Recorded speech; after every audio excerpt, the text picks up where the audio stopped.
자, 오늘 성경 요한복음 15장 9절부터 16절까지 말씀입니다. 자, 우리가 참 목소리를 읽습니다. 아버지께서 나를 사랑하신 것 같이 나도 너희를 사랑하였으니 나의 사랑 안에 거하라.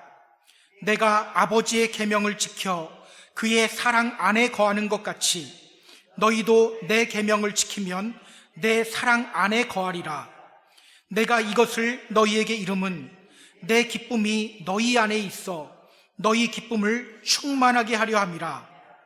내 계명은 곧 내가 너희를 사랑한 것 같이 너희도 서로 사랑하라 하는 이것이니라. 사람이 친구를 위하여 자기 목숨을 버리면 이보다 더 큰 사랑이 없나니 너희는 내가 명하는 대로 행하면 곧 나의 친구라. 이제부터는 너희를 종이라 하지 아니하리니 종은 주인이 하는 것을 알지 못함이라. 너희를 친구라 하였노니 내가 내 아버지께 들은 것을 다 너희에게 알게 하였음이라.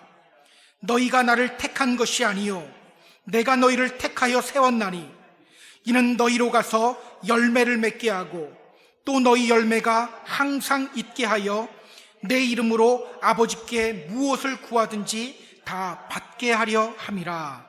아멘. 나는 참 포도나무요 내 아버지는 농부라. 나는 참 포도나무요 내 아버지는 농부다. 예수님은요 자신을 참 포도나무로 또 아버지 하나님을 농부로 비유하셨습니다. 내 아버지는 농부다. 이 말씀이 무슨 뜻이죠? 내 아버지는 농부다. 농부가 가장 기뻐하는 순간은요 열매를 수확할 때입니다.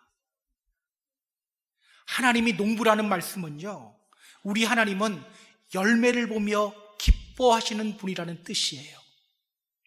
우리 하나님은 열매를 보며 기뻐하시는 분이다. 그래서 예수님은요 보혜사 성령에 대해서 말씀하신 후에 성령의 열매에 대해서 먼저 말씀하시고 있는 거예요. 기억하세요. 우리 하나님은요 우리에게 맺힌 열매를 보며 기뻐하십니다. 오늘날 많은 성도들이 은사를 더 주목해요. 능력 있는 성도가 되길 원해요. 물론 하나님은요 우리가 은사 받고 능력 받는 것 보면서 기뻐하십니다. 그러나 우리 하나님이 가장 기뻐하는 순간은요 우리에게 성령의 열매들이 맺힐 때입니다. 때문에 우리가 먼저 바라야 하는 것은요 은사가 먼저가 아니에요. 열매가 먼저예요. 자, 그렇다면 여러분 우리가 어떻게 할 때 열매 맺는 성도가 될 수 있죠? 어떻게 할 때? 예수님이 이어서 이렇게 말씀하셨죠. 내 안에 거하라. 내 안에 거하라. 거하다, 이 말이 메노라는 헬라어 단어예요. 무슨 뜻이냐? Not to depart, 떠나지 않은 상태를 의미합니다. 따라서 예수님 안에 거한다는 것은요 예수님을 떠나지 않은 상태예요. 죄지어도 주님 볼 면목이 없어도 주님 떠나지 않은 상태. 예수님이 포도나무고 우리는 가지입니다. 가지가 있어야 할 곳은요 나무 줄기예요. 가지가 나무 줄기로부터 떨어지면 말라 비틀어지게 되죠. 그러나 나무 줄기에 꼭 붙어 있으면 생명을 얻게 됩니다. 생명만 얻습니까? 아니죠. 열매까지 맺게 됩니다. 때문에 예수님이 이렇게 말씀하신 거예요. 나는 포도나무요 너희는 가지라. 그가 내 안에 내가 그 안에 거하면 사람이 열매를 많이 맺나니 나를 떠나서는 너희가 아무것도 할 수 없다. 자, 그렇다면 여러분, 예수님 안에 거한다는 것, 무엇을 의미합니까? 예수님 안에 거한다는 것, 무슨 뜻이죠? 자, 이어서 예수님이 이렇게 말씀하셨어요. 너희가 내 안에 거하고 내 말이 너희 안에 거하면 무엇이든지 원하는 대로 구하라. 그리하면 이루리라. 너희가 내 안에 거하고 내 말이 너희 안에 거하면, 예수 그리스도 안에 거한다는 것은요, 주님의 말씀이 우리 안에 거하는 거예요. 주님의 말씀이 우리 안에 거하는 것. 주님의 말씀이 우리 안에 거하면 어떻게 살아가게 됩니까? 내 기분대로, 내 느낌대로 살아가지 않게 되죠. 말씀대로 살아가게 되죠. 그 사람이 바로 그리스도 안에 거하는 사람입니다. 그때 우리는 저절로 열매 맺게 되는 거예요. 자, 오늘 예수님은요, 예수님 안에 거한다는 것이 무엇을 의미하는지를 계속해서 우리에게 알려줍니다. 자, 본문으로 들어갈게요.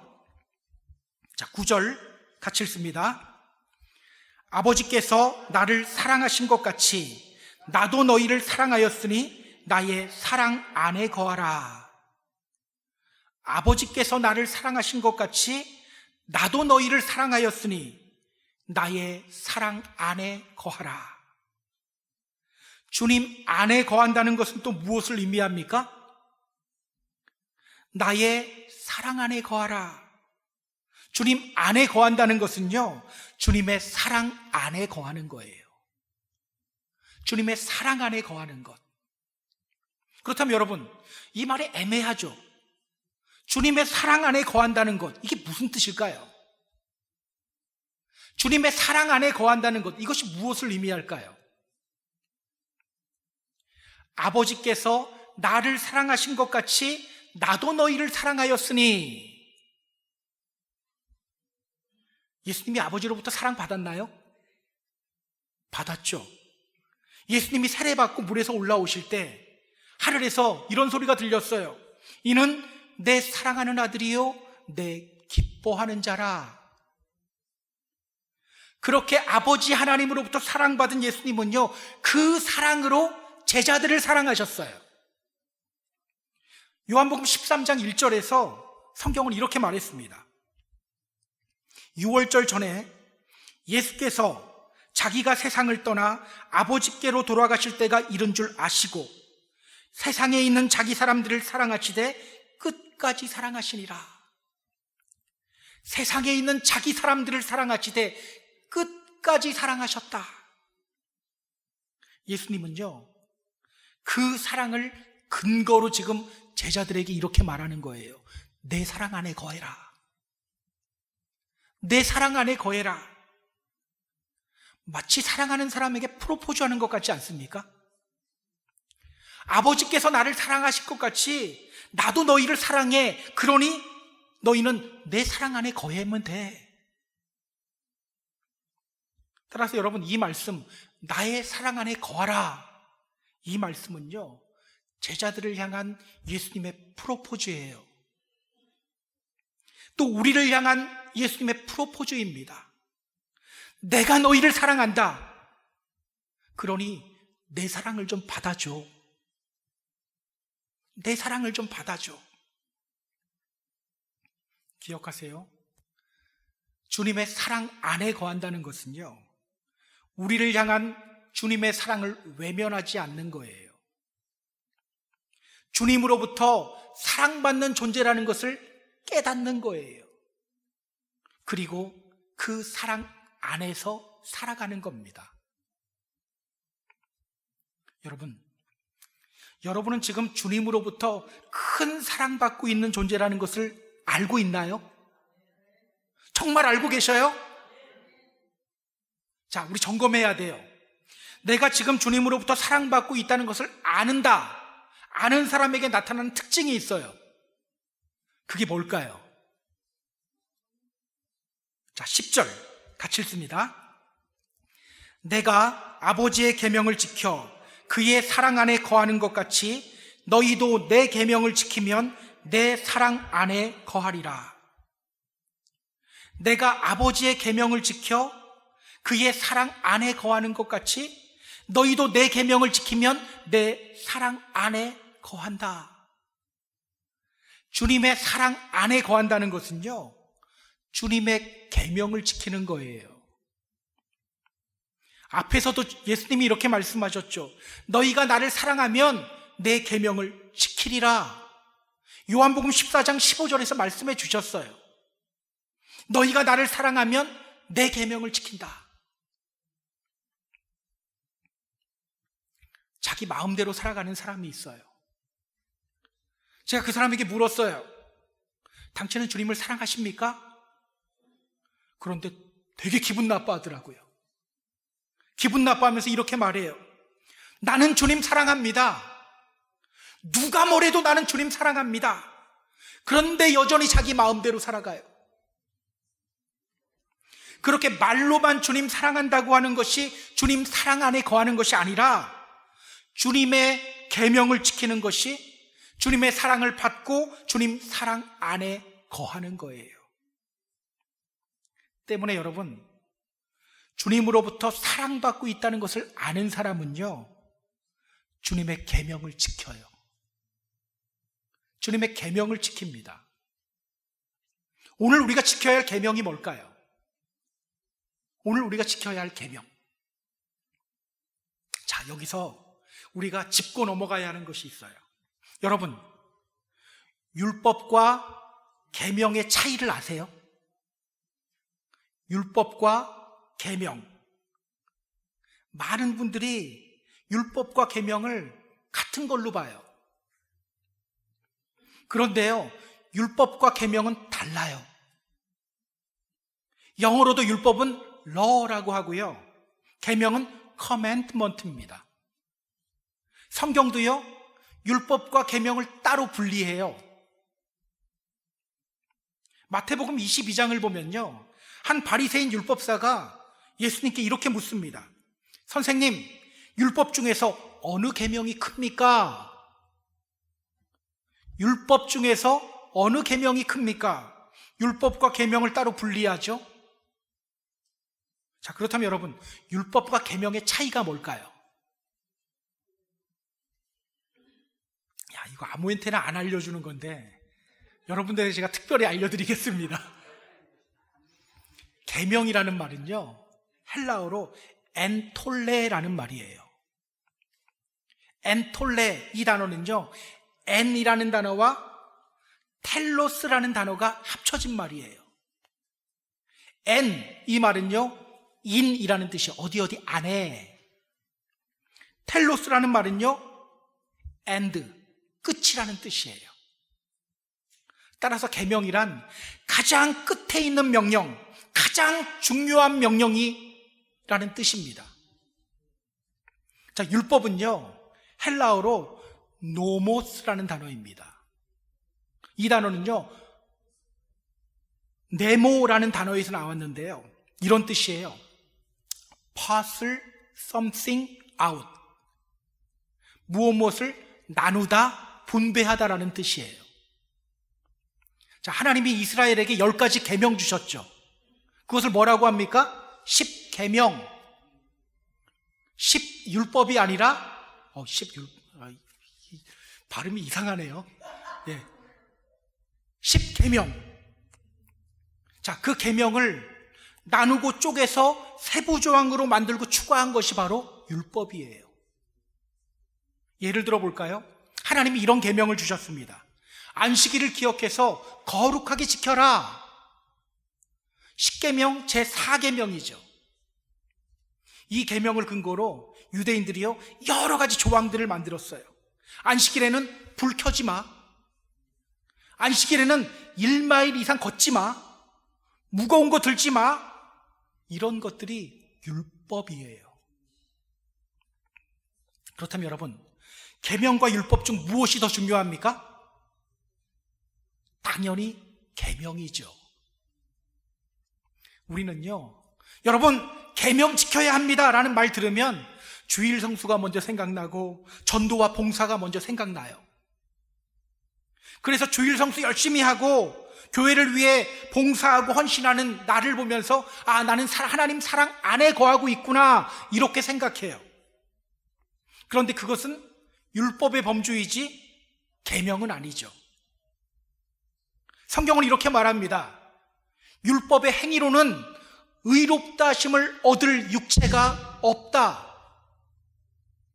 성경은요, 율법의 행위로는 의롭다함을 얻지 못한다고 분명하게 말합니다. 율법을 지키는 행위로는 구원받는 게 아니에요. 그러나 계명은 반드시 지키라고 말해요. 계명. 자, 그렇다면 여러분, 주님 사랑 안에 거하는 사람은 주님의 계명을 지키잖아요. 우리가 지켜야 할 계명이 뭘까요? 자, 어느 계명이 가장 큽니까? 라고 물었던 바리새인 율법사에게 예수님이 이렇게 말씀하셨어요.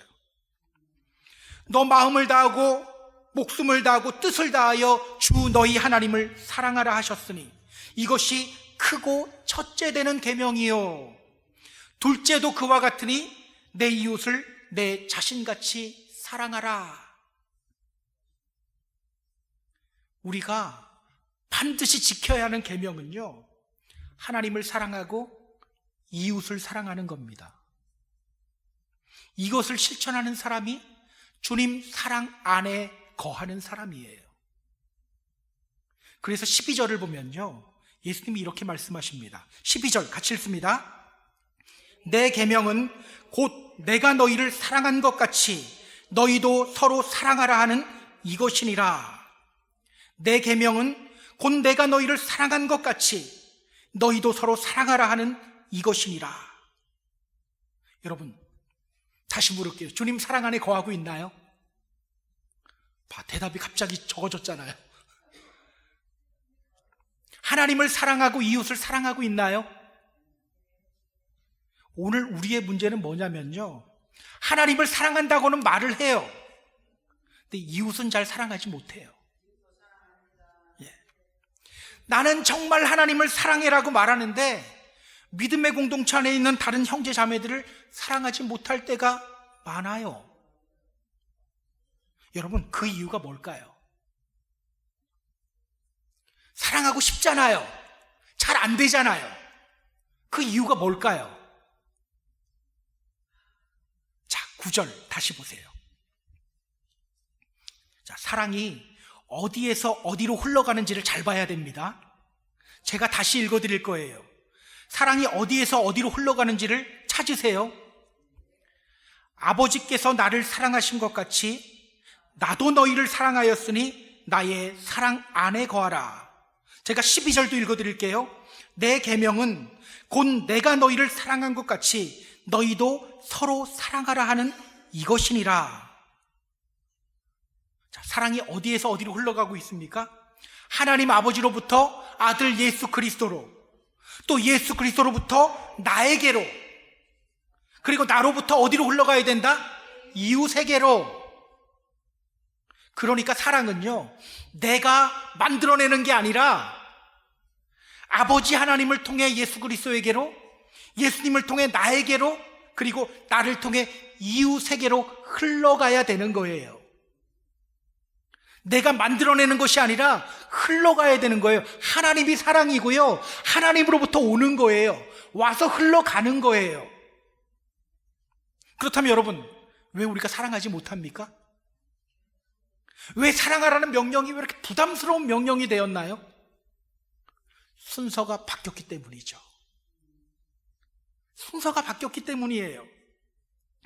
주님이 사랑의 근원이요, 주님을 통해서만 사랑받을 수 있는데 우리 자꾸 그 사랑을 딴 데 가서 받으려고 하는 거예요.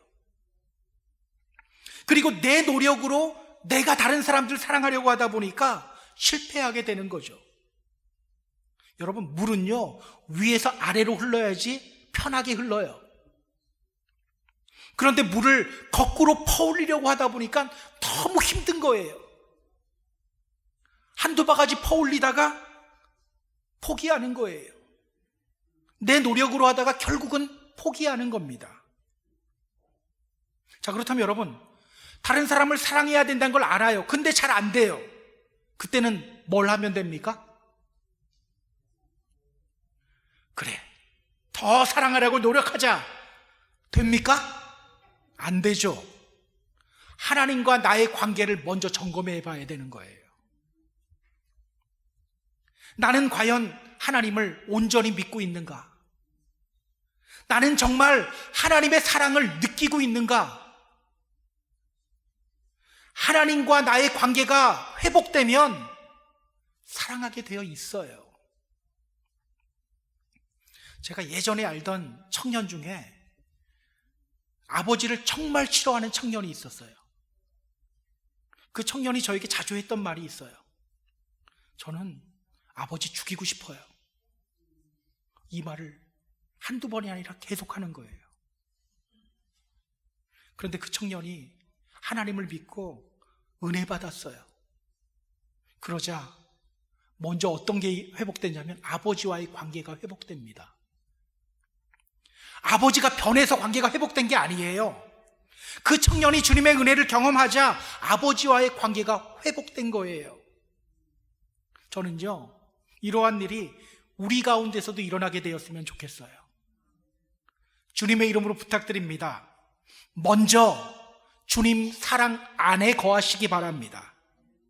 우리를 향한 주님의 사랑을 느끼시기 바랍니다. 그러면 그 사랑은요, 흘러가게 되어 있어요. 그 사람이 바로 계명을 지키는 사람입니다. 그 사람이 바로 주님 사랑 안에 거하는 사람입니다. 그때 우리에게 열매가 맺히는 거예요. 자, 우리가 주님을 사랑하고 내 이웃을 사랑할 때 우리에게 어떤 일이 일어날까요? 자, 11절 같이 읽습니다. 내가 이것을 너희에게 이름은 내 기쁨이 너희 안에 있어 너희 기쁨을 충만하게 하려 함이라. 내가 이것을 너희에게 이름은 내 기쁨이 너희 안에 있어 너희 기쁨을 충만하게 하려 함이라. 여러분, 우리가 주님을 사랑하고 내 이웃을 사랑할 때 우리는 기쁨을 누려요. 주님이 주시는 기쁨을 누리게 됩니다. 우리가 그리스도를 믿음으로 맺게 되는 열매는요, 추상적이지 않아요. 구체적이에요. 매우 구체적입니다. 제가 갈라디아서 5장 22절 23절 다시 읽어드릴게요. 오직 성령의 열매는 사랑과 희락과 화평과 오래 참음과 자비와 양선과 충성과 온유와 절제니 이 같은 법을 금지할 법이 없느니라. 성령의 열매 첫 번째 열매가 뭐예요? 사랑. 두 번째 열매가 뭐예요? 사랑과 희락과 화평과 희락, 기쁨이죠. 주님 사랑 안에 거하면요, 다른 사람을 사랑하게 되죠. 더하여 우리에게 기쁨이 오는 거예요. 사랑의 기쁨이라는 노래도 있잖아요. 사랑하면 우리에게 기쁨이 옵니다. 지금 여러분 안에 기쁨이 있나요? 만약 여러분 안에 지금 기쁨이 있다면 그 기쁨은 어디서부터 온 기쁨입니까? 물질의 부족함이 없어서 오는 기쁨인가요? 아니면 인간관계 속에서 오는 기쁨인가요? 오늘 내 자식들이 나한테 좀 잘해줬어, 저 사람이 나에게 잘해줬어, 그래서 기쁜 건가요? 아니면 돌아보니 내 삶이 참 별 탈이 없네, 기쁘다, 그래서 오는 기쁨인가요? 미국의 유명한 저널리스트인 맥스 러너라는 사람이 있었어요. 돌아가신 분인데요, 그분이 이 시대를 이렇게 정의했습니다. 지금 우리는 과거 어느 때보다도 더 많은 자유를 누리고 행동의 제재를 받지 않고 살아가고 있다. 그러나 놀라운 충격은 뭐냐? 우리가 하고 싶은 것, 가고 싶은 것, 생각하고 싶은 것 마음대로 하면서도 기쁨이 없다는 사실이다. 우리가 하고 싶은 것, 가고 싶은 곳, 생각하고 싶은 것 마음대로 하면서도 기쁨이 없다는 사실이다. 그는요, 이 시대를 기쁨이 없는 시대라고 정의했습니다. 이것이 무엇을 의미합니까? 세상이 우리에게 자유를 보장한다고 우리에게 기쁨이 오는 것이 아니라는 거예요. 물질적인 풍요가 우리에게 기쁨을 보장하지 않는다는 뜻입니다. 그런데 단순히 풍요로워서 기쁘다고요? 그것도 문제가 있는 거예요. 오늘 우리는요, 성도가 누려야 할 기쁨에 대해서 조금 더 살펴볼 필요가 있습니다. 성경은 우리에게 이렇게 말합니다. 항상 기뻐하라. 항상 기뻐하라. 여러분, 성경은 왜 우리를 향해 항상 기뻐하라고 할까요? 여러분, 항상 기쁜 일만 생깁니까? 아니죠. 살다 보면요, 누군가 내 소중을 뒤집어 버리는 경우가 많아요. 갑작스러운 폭풍과 파도가 나를 덮칠 때가 있어요. 그런데 성경은 우리를 향해 항상 기뻐하라고 해요. 여러분, 힘든데도 희죽희죽 웃는 사람 보면, 이거는 통역 안 해도 됩니다. 제가 안 써놨거든요. 힘든데도 희죽희죽 웃으면 우리 뭐라고 합니까? 미쳤나? 이러죠. 예전에 군대에서 유격 훈련을 갔는데요, 제가 군대 가기 전에 뭘 했었냐면 탈춤 추는 게 멋있어 보여서 탈춤을 막 배웠었어요. 탈춤을 추다 보면 앉았다 일어났다 동작이 되게 많거든요. 그러면 2번이 한 장단인데 이게 많이 하다 보니까 춤추기 전에 한 1000장단씩 막 하고 그랬어요. 그러고 군대 가니까 유격 훈련 가서 PT 체조를 봤는데 제가 의외로 잘하는 거예요. 제가 그렇게 잘할지 몰랐어요. 막 잘하는 거예요. 근데 같이 유혹받던 한 간부 하나가 그 얘기 하더라고요. 좀 힘든 척 좀 하라고. 이제 그냥 표정이 온화하니까 제발 힘든 척 좀 하래요. 그래야지 우리가 좀 쉬겠다고. 여러분, 힘든데도 희죽희죽 웃고 있으면요, 우리 이상하게 보여요. 그런데 성경은 우리를 향해 기뻐하라고 하죠. 그렇다면 여러분, 성경이 말하는 그리스도인의 기쁨은 무엇을 의미할까요? 우리는 기쁨을 자꾸 오해합니다. 좋은 일이 생기거나 마음의 평안함 때문에 오는 마음의 감정을 기쁨이라고 생각합니다. 그러다 보니까 우리의 기도가요, 매일 이 정도 수준에 머물러요. 하나님, 돈 많이 벌게 해주세요. 하나님, 건강하게 해주세요. 하나님, 저 사람이 나 좀 괴롭히지 않게 해주세요. 하나님, 좋은 직장에 취직하게 해주세요. 물론 이런 기도 해야 됩니다. 그런데요, 우리의 기도가 계속 이 정도 수준에만 머물러 있다면 그것도 문제인 거예요. 성경이 말하는 기쁨은요, 환경이나 사람으로부터 오는 기쁨이 아닙니다. 마태복음 5장을 보면요, 예수님이 산상수훈 설교를 하면서 이렇게 말씀하셔요. 나로 말미암아 너희를 욕하고 박해하고 거짓으로 너희를 거슬려 모든 악한 말을 할 때에는 너희에게 복이 있나니 기뻐하고 즐거워하라. 하늘에서 너희의 상이 큼이라. 너희 전에 있던 선지자들도 이같이 박해하였느니라. 여러분, 누가 우리를 욕하고 박해하고 거짓말하는 상황, 그 상황이 기쁜 상황인가요? 그런데 예수님은 말씀하셔요. 기뻐하고 즐거워하라. 예수님이 왜 이렇게 말씀하셨을까요? 성경에서 말하는 기쁨은 그 근원이 외부로부터 오는 게 아니기 때문이에요. 내 안에 계신 예수 그리스도로부터 오는 것이기 때문이에요. 그래서 우리가 부르는 찬송 중에 이런 가사의 찬송이 있죠. 기쁨의 근원 되시는 예수를 위해 삽시다. 우리 예수님이 기쁨의 근원이라고 하죠. 기억하시기 바랍니다. 주님이 우리의 기쁨의 근원이에요. 주님이 우리 기쁨의 근원입니다. 그래서 바울은요, 빌립보서 4장 4절에서 이렇게 외치는 거예요. 주 안에서 기뻐하라. 내가 다시 말하노니 기뻐하라. 어디 안에서? 주 안에서. 그냥 기뻐하라가 아니죠. 그냥 기뻐하고 있으면 사람들이 이래요. 미쳤나?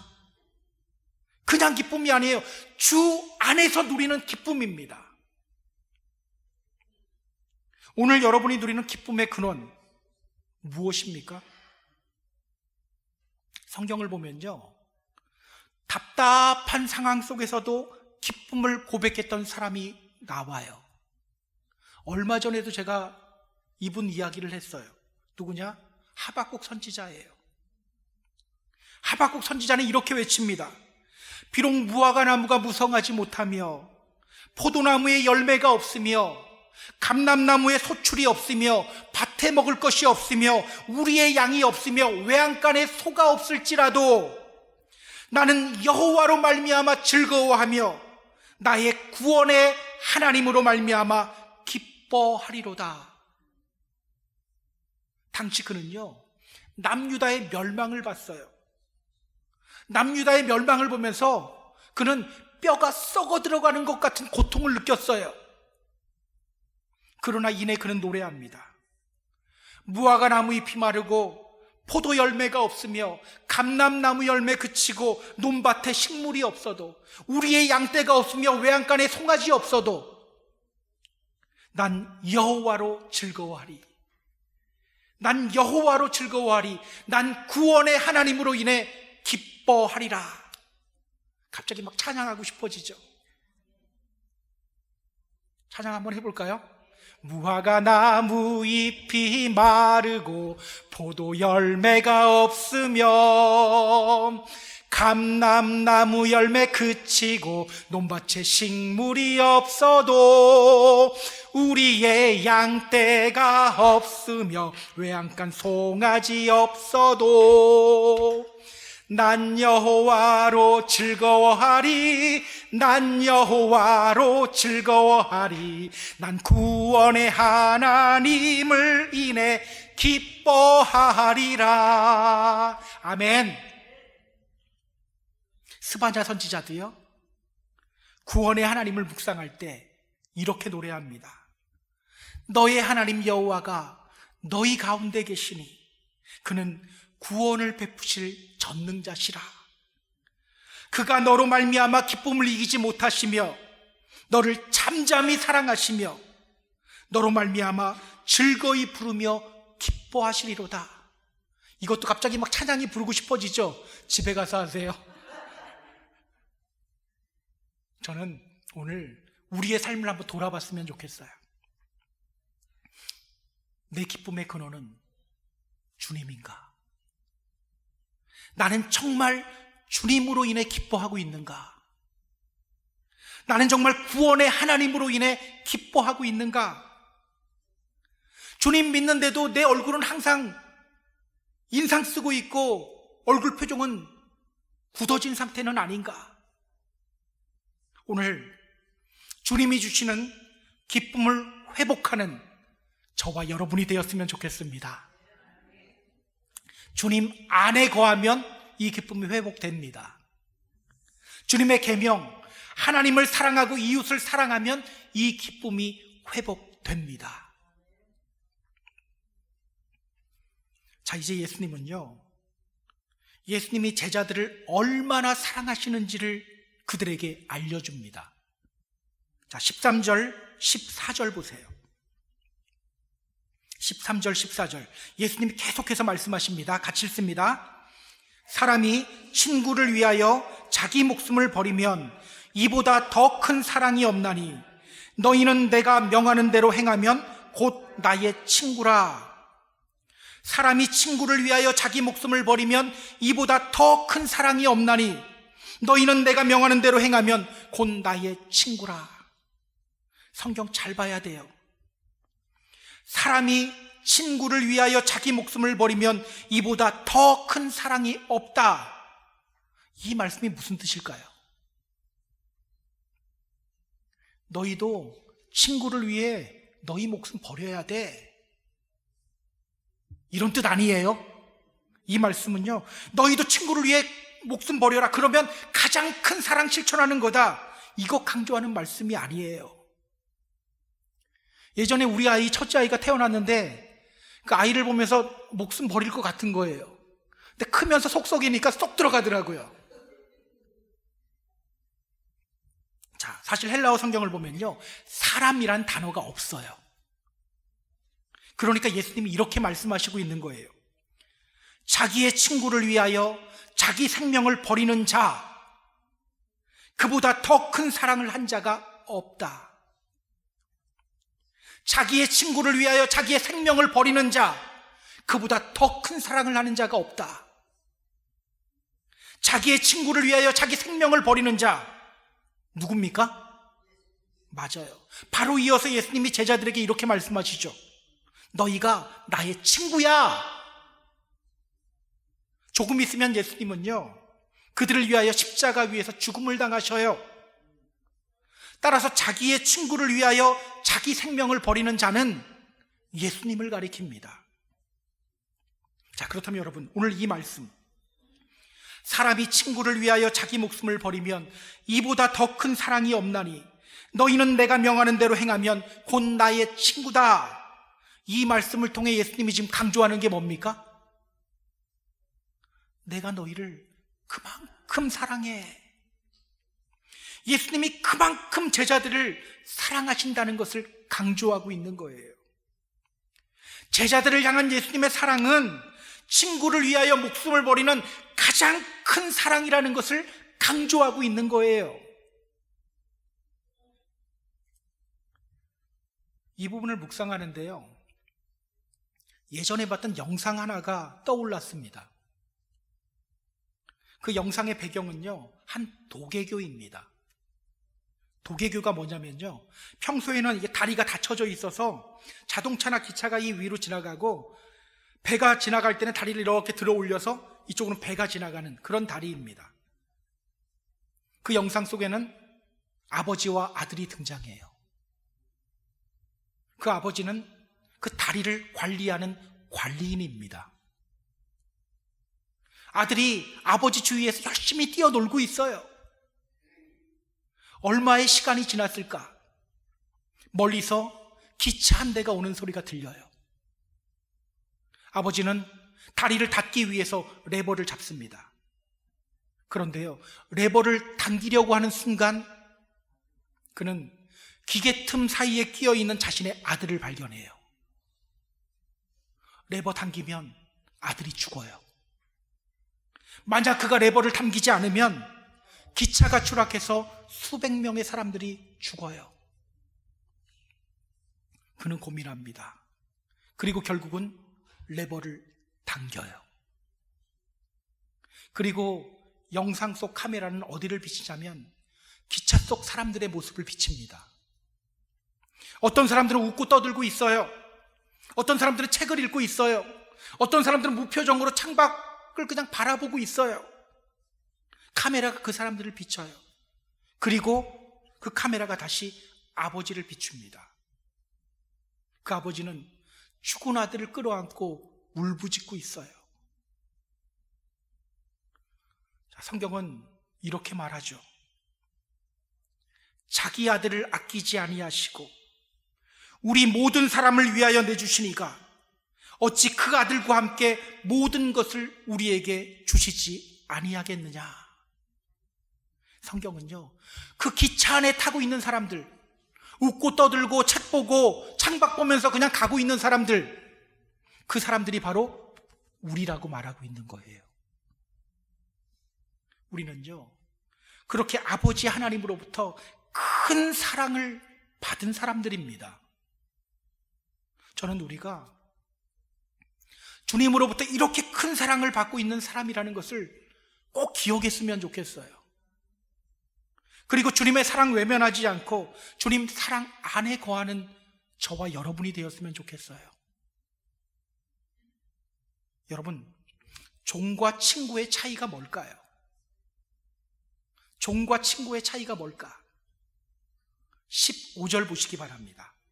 자, 15절 같이 읽습니다. 이제부터는 너희를 종이라 하지 아니하리니 종은 주인이 하는 것을 알지 못함이라.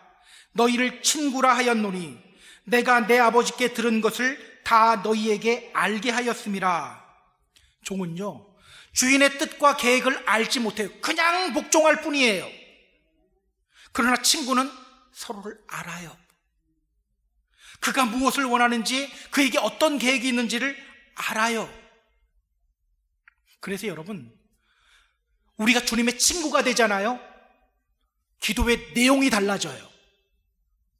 기도의 내용이 달라집니다. 내 유익만을 구하지 않아요. 아버지의 뜻을 구하게 됩니다. 어떻게 그 기도가 허공에 흙 뿌려지는 기도가 될 수 있습니까? 응답받는 기도가 되는 거예요. 그래서 16절을 보면요, 예수님이 이어서 이렇게 말씀하시는 거예요. 16절 같이 읽습니다.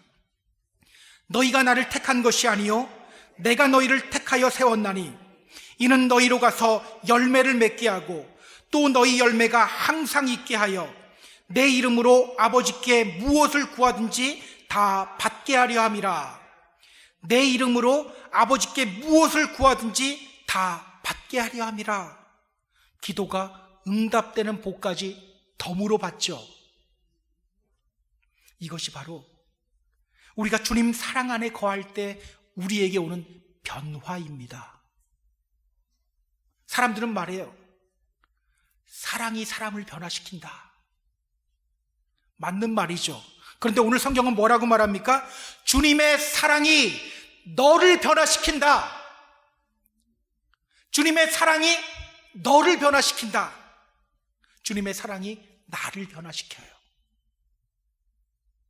주님의 사랑으로 인해 다른 사람을 사랑할 수 있게 되고, 주님의 사랑으로 인해 기쁨이 넘치게 되고, 주님의 사랑으로 인해 주님과 친구가 되어 기도하는 것들이 응답되는 복까지 누리게 됩니다. 기억하세요. 이렇게 되면요, 우리의 가정과 우리의 믿음의 공동체는 부흥을 경험하게 됩니다. 우리 가정이 예수님보다 더 큰 일을 할 수 있게 되고요, 우리 교회가 예수님보다 더 큰 일을 해요. 이 말이 이상하게 들리는 분이 있을지도 모르겠는데 제 말이 아니에요. 예수님 말씀이에요. 요한복음 14장 12절에서 예수님이 말씀하셨죠.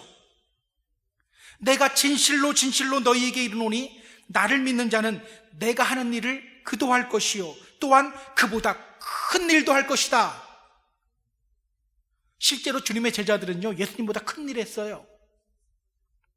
예수님의 제자들은 12명이었는데 베드로는 세계 각지에 흩어진 수많은 사람들을 제자로 두었어요. 저는 우리가 주님 사랑 안에 거하면서 이런 놀라운 복을 경험하게 되는 믿음의 성도님들이 되었으면 좋겠어요.